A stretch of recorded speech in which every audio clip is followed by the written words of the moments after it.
Isang magandang araw po sa inyo lahat, isang panibagong reaction video na naman po tayo dito po sa Lavender Fields, episode 44 na po tayo. Malaking shoutout po sa inyo lahat, sa lahat po ng mga subscribers at syempre po sa mga OFW na lagi pong nakasubaybay sa ating reaction video. Huwag nyo kalilimutan na mag-subscribe kung hindi ka pa nakasubscribe. Like this video kung magugustuhan mo ating reaction video. Simulan na po natin to. Let's do this.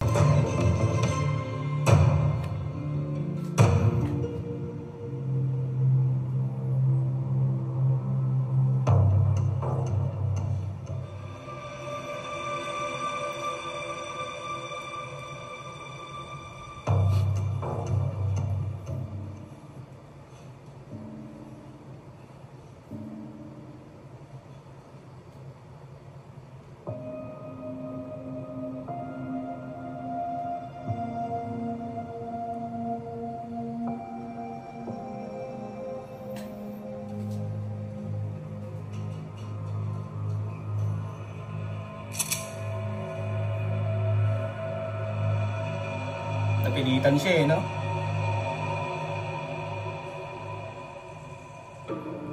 Teka. Sandali. May tumulong daw na babae kay Lance. Natanong ko siya kung si Jasmine Flores yung kaso ayaw niya umamin. Sabi ni Damian, may nabaril siyang babae kaso nung nilpitan ng katawan, wala na daw nakatakas.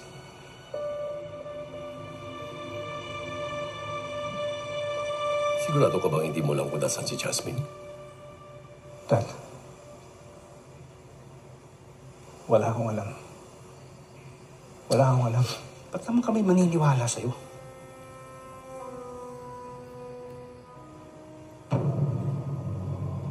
Tapusin ko na yung kaibigan ko sa harap mo. Sapat yun?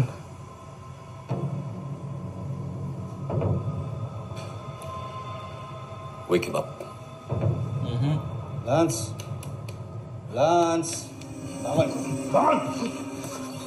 Bangon!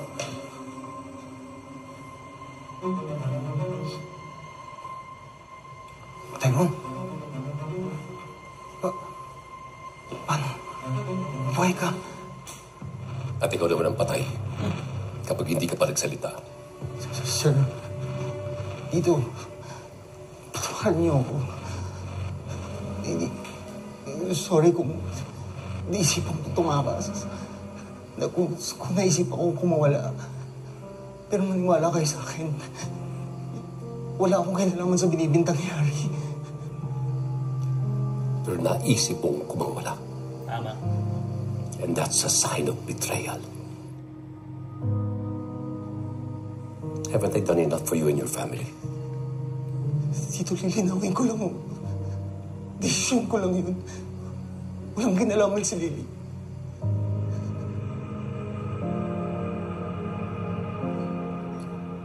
Mami, wala pa si Daddy? Pauwi na din yun.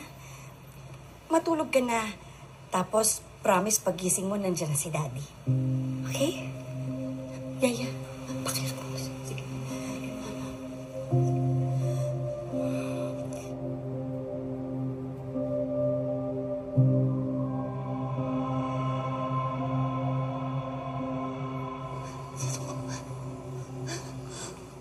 Pero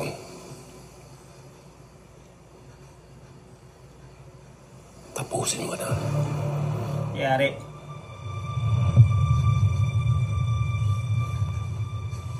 Huwag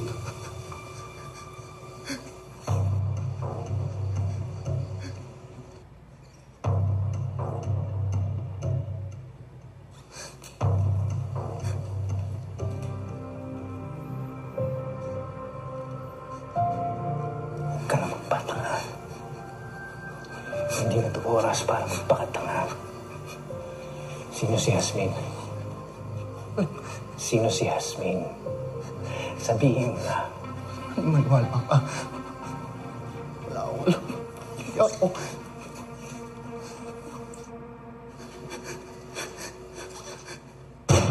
Oh! Sheesh!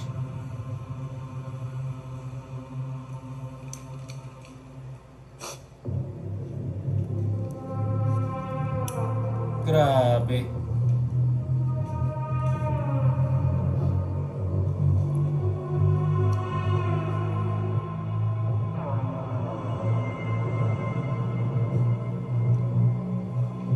Total, ikaw ang nagkalat. Ikaw na rin ang lumipit. Yes, sir. Dali mo na siya doon. Sa inyong kaibigan mo. Tulungan niyo si Tyrone. Sinong kaibigan? Stephanie. Yun lang.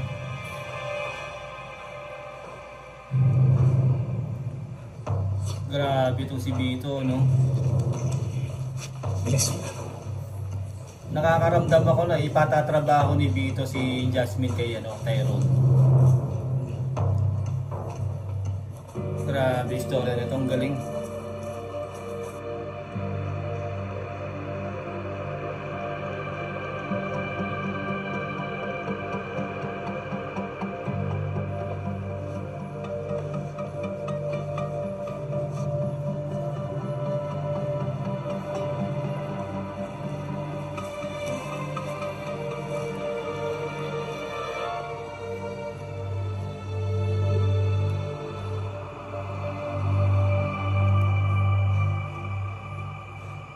Sana buhay pa to si Lance. Para malaman niya na may anak sila ni Jasmine.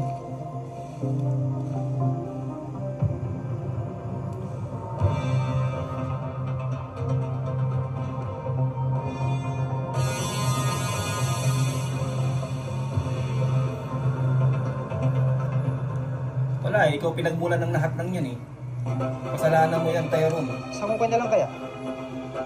Oo, pare. Itong isa ka, magapon natin yung ukay. Ng katawan ko tara. Inom muna tayong tubig. Tara, tingnan natin yung libing yan.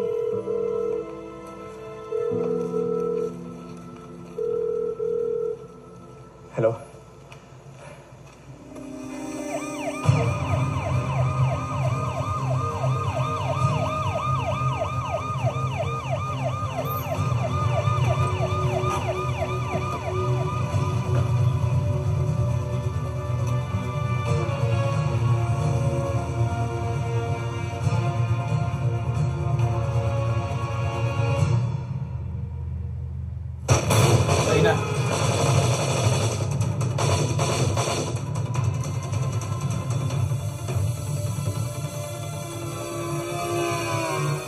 Hindi nila narinig yung wangwang?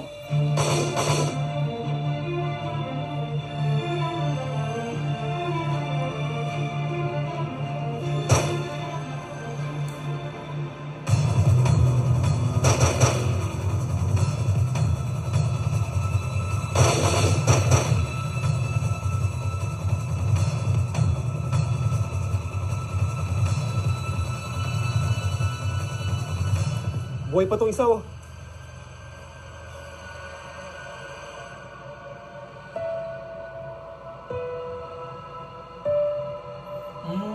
Okay. Patay na to. Ito, buhay pa. Buhay pa si Lance. Hello? Buti na lang buhay pa si Lance.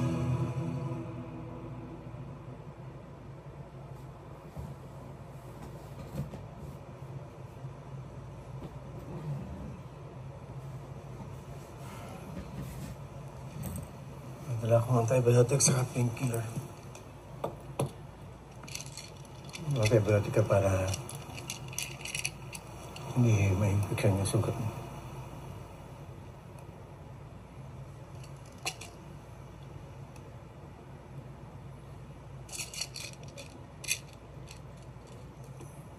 Itong painkiller lalagay ko lang dito pag kailangan mo nang matulog. Just take one. Sorry kanina. Medyo taas ang boses ko. Kaya hingitan muna ko. Pasensya na. Naiintindihan ko. Para sa plano natin, nag-aalala ka lang. Salamat. Welcome. Mas mabuti. Dito ka na muna. Delikado eh. Huwag ka muna lumabas. Hindi natin alam kung Ano bang information meron alam ang mga Benavides? Pero, huwag ka mag-alala. Kukunin ko lahat ng informasyon para malaman ko ano talagang tunay na alam nila. Tandaan mo lang, mahalaga ka sa akin. Ay!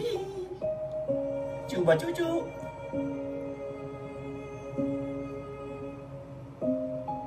Kayo na lang dapat. Ako, huwag na si Tyrone.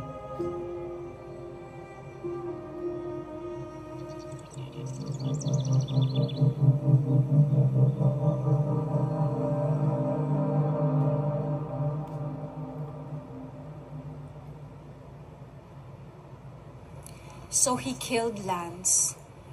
Do you trust him now? Do you? Susugal ka uli sa kanya? Please, ate. Don't be such a fool. I'm just saying, once a cheater, always a cheater. Huwag ka nang makialam dito. Usapang pamilya to. And Heather is family. She's just concerned about our safety.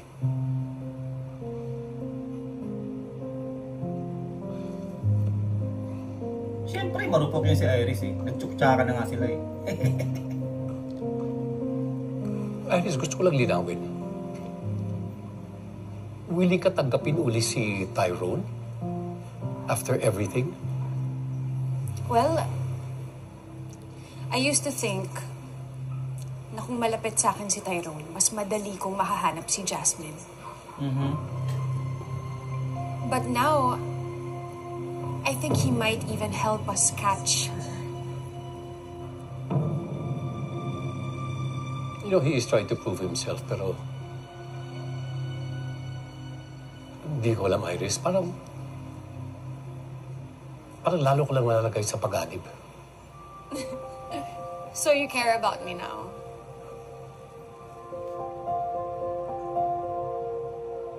Mahal na mahal kita, anak.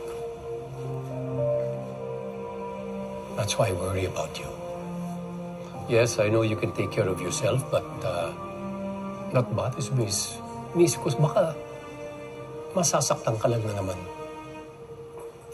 dito. Tama. Do you get what I mean?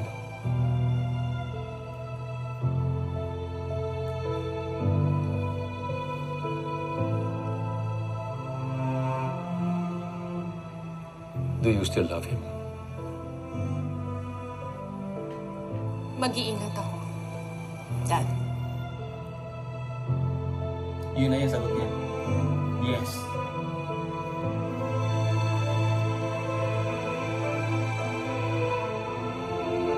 Father's love. Hindi yan ang tatay talaga. Simple lang pero malaman ng concern.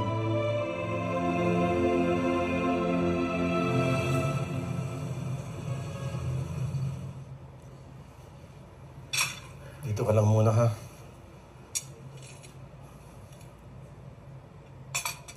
Huwag ka na masyadong mag-aagalaw. At huwag kang magtangkang hanapin si Lance. Sa kondisyon mo, hindi ka pa pwede. At delikado. Tama. Agent, baka hindi ko siya abutang buhay. Huwag mo nang alalahanin yun. Kung bahala, gagawa ko ng paraan. Dito ka lang, okay? Totoo ba yan? Okay.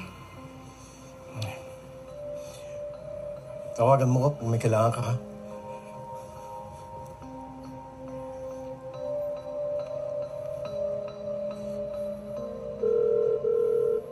Pascual, check mo lahat ng mga ospital within 10 kilometers sa Garcia Road. Tapos buksan mo yung tega mo, ha? Alamin mo kung pag-uusapan ng mga ibang agents. At puntahin mo na rin mga presinto malapit. Tignan mo kung pinasok siya doon. Okay? Sige. Buti na lang dyan si Pascual, no? May ano sila sa loob. Okay din dyan si Pascual, eh.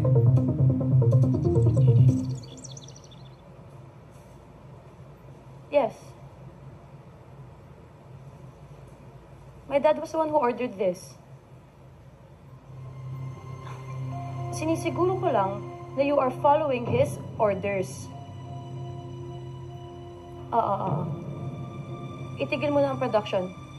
I'll give you the go signal. What the hell, ate? Di ba sinabi ko na sa'yo, huwag mo kong papangunahan. You are not taking my place. I was just making sure that everything's in order. Sa dami ng ginagawa mo, you need me. Whatever, don't pretend to be concerned. Fine. Hindi ako concerned sa'yo. Si Daddy ang inaalala ko. Dahil ang dami ng kapalpakan mo lately. Tapos ngayon, tatanggapin mo na naman yung basurang tinapon mo na? I don't think you're in the right mind, ate. This will be my last warning, dear sister. Don't ever talk to your ate that way. Dalawa lang tayong anak ni Dad. Gusto mo ba? Ako na lang maging only child? Grabe si Iris, no? Kulong-kulong na to eh. Grabe siya, kakaibang babae.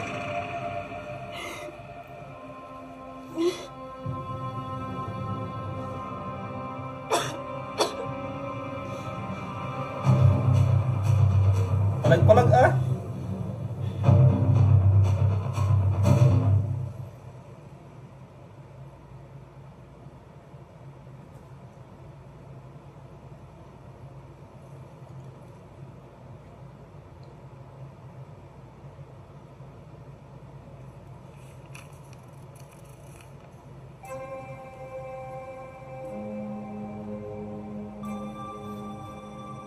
Kaliwete.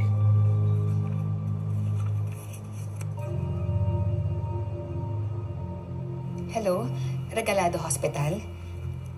Yes po, how may I help you? Oo, tatanungin ko lang kung mayroong na-admit dyan na ang pangalan ay Lance Atienza? Ay, sorry ma'am, di po kami pwedeng mag-divulge na information. Patient hospital confidentiality po. Oo, Miss, ganito kasi, ako si Lily Atienza, asawa niya, hindi kasi siya umuwi kagabi. Nag-aalala lang ako. Pakicheck naman sa listahan niyo. Sige, wait lang po. Ma'am, wala pong Lance Atienza na na-admit dito in the past 48 hours. Sige, maraming salamat. Pacifico Madrid Hospital? Ito na si Tyrone.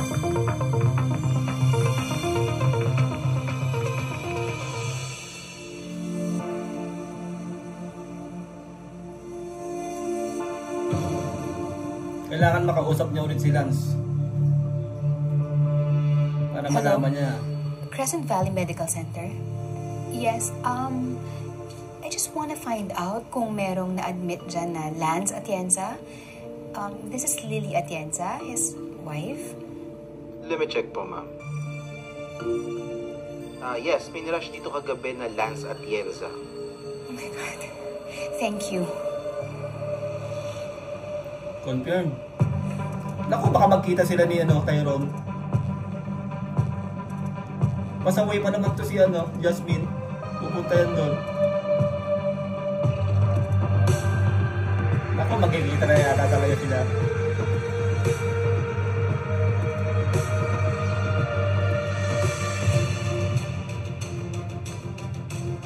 Nakumpirma ko sa DNA test na anak ko si Camila. Lance, paano nangyari yun? I'm sorry, Jasmine. Please spare my wife. We'll get to the bottom of this, Lil. Sabi ng police na baril daw si Lance. I'm so sorry. Pero stable ang condition niya. What? On the way na kami sa Crescent Valley Medical. Tinakang maulak sa ospital. Meron ka bang kailangang malaman?